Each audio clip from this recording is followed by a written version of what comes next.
আসসালামু আলাইকুম। আমরা এই ভিডিওতে দেখব যে HTML এ কিভাবে লিস্ট ট্যাগ ব্যবহার করে একটা লিস্ট তৈরি করে। যেমন আমরা এখন দেখি যে এখানে যে 1 নাম্বার 1 যে অমুক নাম, 2 নাম্বার অমুক নাম, 3 নাম্বার অমুক নাম।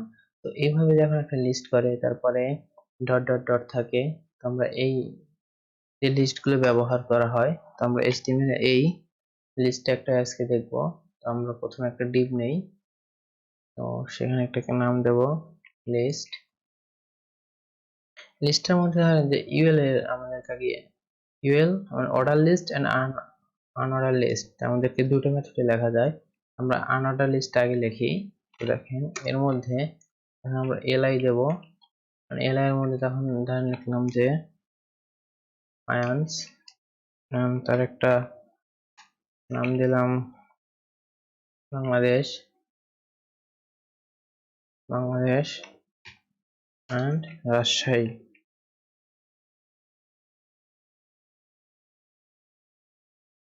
এটাকে সেভ করি। এই দেখেন এই যে এটা হচ্ছে আনঅর্ডার লিস্ট, যেখানে শুধু ডট ডট ডট ডট আসছে। যদি আমরা অর্ডার লিস্ট ক্রিয়েট করি তাহলে দেখেন জাস্ট আমরা এখানে ও ইউএল এর কাছে জাস্ট ওএল টা দেব, ক্লোজ করব, আর এখানে জাস্ট এলআই সেম।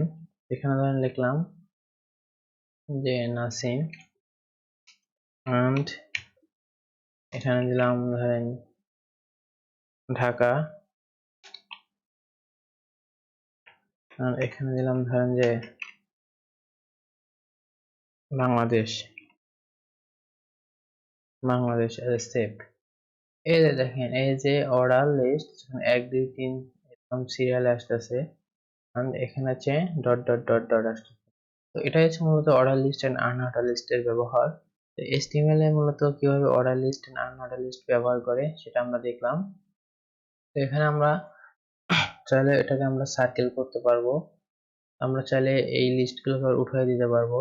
উঠিয়ে দেওয়ার জন্য যদি এখানে একটা আমরা এইখানে লিখি জাস্ট যে ডট লিস্ট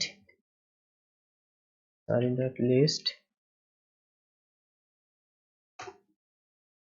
এটাকে যখন আমরা সেভ করব, এর মধ্যে যে ইউএল এর যে এল সরি এখানে না, যখন আমরা সিএসএস শিখবো তখন আমরা এটা ভালো করে জানবো। ইউএল এর যে এলআই আছে, এটাকে যদি আমরা জাস্ট লিস্ট স্টাইল নাম লিস্ট স্টাইল যদি নাম করে দেই তাহলে দেখেন কি হয়।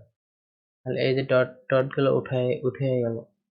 যদি আমরা চাই যে না আমরা 1 2 এটাও উঠিয়ে দেব, তাহলে জাস্ট এইখানে আমরা একটা সরি ওএলটা ইউজ করব এন্ড সেভ করব।